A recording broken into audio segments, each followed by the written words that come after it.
So, Shruti, tell the panel about yourself, your academic qualifications, your work experience, if any, and your main hobbies, very briefly. Yes, sir. So my name is Shruti Sharma. I have been a student of history. I was born in Bijnor, educated in New Delhi. I completed my graduation from St. Stephen's College, and currently I've just started my post-graduation in sociology from Delhi School of Economics. And I am constantly like to learn new things and explore new cultures through language, food, books, and cinema. And I'd like to see myself as an optimist.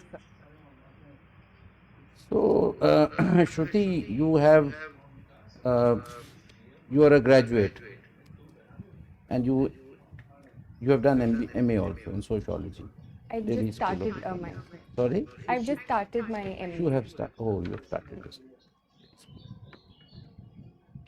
So,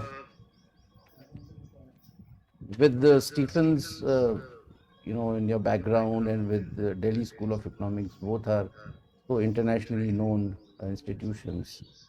I do not know what you had in mind initially, but why civil services? Um, so there are a number of reasons why I want to pursue this profession. Uh, Firstly of all, sir, I believe that I have had a certain privileged background, and therefore I always wanted to do something in which I could give back to society in some way and bring about some sort of change in people around me and give other people an opportunity to have the sort of privileges that I have had, sir.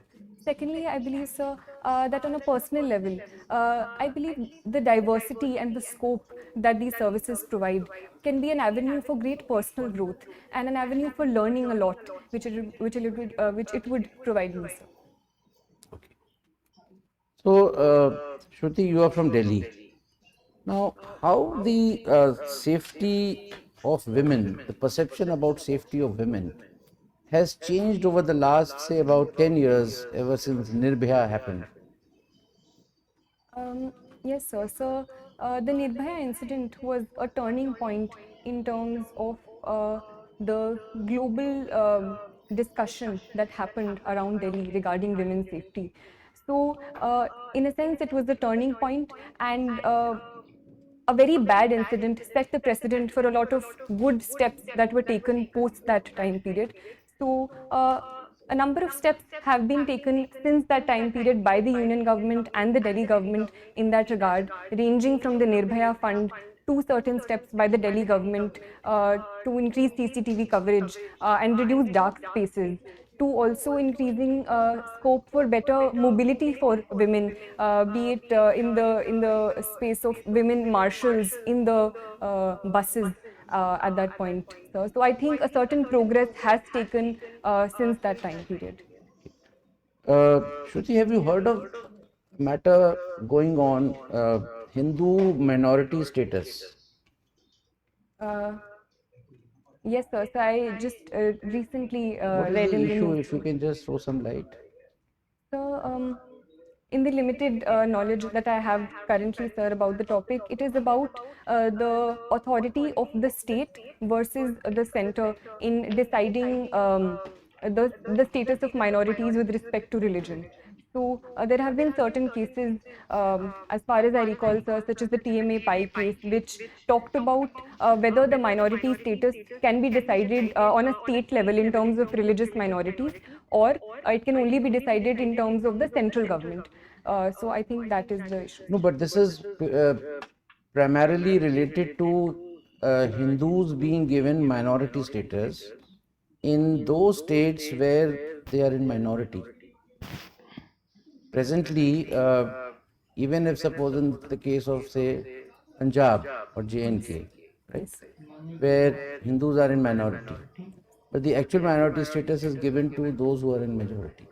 So Yes. a PIL is in Supreme Court. Yes, sir. The center has asked Supreme Court to consider this, that we would like to give minority status to Hindus in those states Yes, which sir. I have mentioned.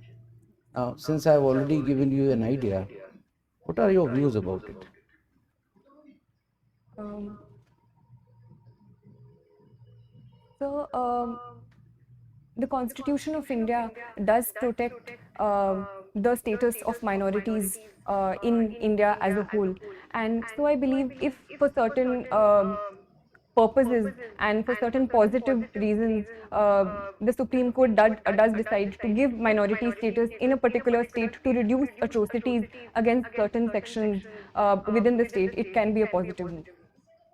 Brilliant, sir.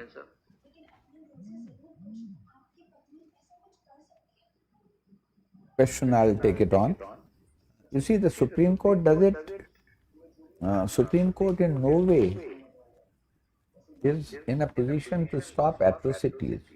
It will only adjudicate a matter in view of the constitutional scheme. What does the Constitution provide? So, how do you think it would stop atrocities on minorities, religious minorities at that? If it can provide in the future a certain safeguards that the minority status can provide and certain special steps that can be taken for minorities in a particular state. Can you give any example when Supreme Court has provided safeguards, laid down safeguards?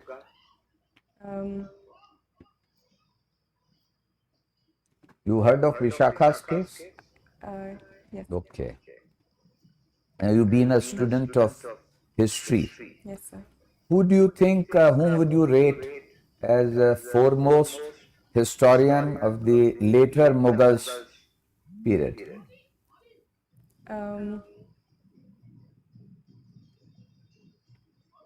Who are later Mughals? So I would say the period after the so-called fall of the Mughals or the decline of the Mughals, so post Aurangzeb, so would possibly be regarded So you as the think later Mughals. beyond Aurangzeb are the later Mughals?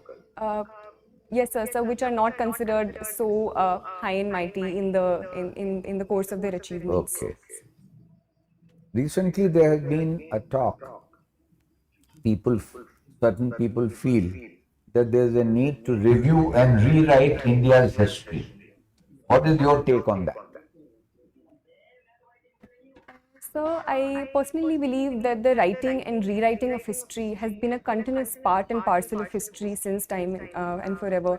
And I believe rewriting of history is always a positive step.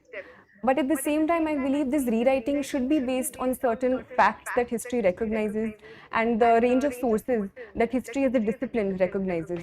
So if the rewriting is done in that regard, it can only lead to more positive debate and discussion in the long term. What do you understand by Warsaw Pact? So the Warsaw Pact was a pact signed in 1955 in the context of the Cold War, led by the Soviet Union. It was a security pact formed in the context of the formation of the NATO and an opposition to the NATO. Sir. I have another question from history, on history. What was standstill agreement? Sir, I can't recollect at this point. Okay. In your resume, I found that you took part in parliamentary debates. Now, how are the at school or college level debates different than parliamentary debates? Sir, in college there are a number of formats of debate we participated in, ranging from parliamentary debate to conventional debating to turncoat style of debating, and there were a lot of variations there. The structure of the debate is a 3-on-3 format. So while certain positions were the same, such as opposition, leader of opposition, there was a whip speech as well. But I believe the parliamentary debates at school were on a particular topic. They were more structured and within a certain time limit, sir. As compared to parliamentary debates in the parliament, I do feel that sometimes they are quite long and are not in a point-to-point format as we discussed in school and college. One of your pastime or hobby is exploring word cinema. Now, what is exploring word cinema? What does it involve? How do you explore it? So the reason I chose the word explore is because I am no authority on world cinema, and I like to see and look at movies as they come to me, and as one leads to the other. So, ranging from Iranian cinema to cinema of Hong Kong. You are not a student of languages. So, other than Hindi and English, what language do you know? Sir, I have tried to learn reading and writing Urdu, so I know the Urdu script. I like to learn a few phrases here and there from my friends who are from different states. So, you will explore world cinema from subtitles. Is it? Uh, Sir, I believe world cinema is more than just dialogue. The very vocabulary of filmmaking and cinema, I believe, does not necessarily need language to convey it. So I think that is my interest in world cinema.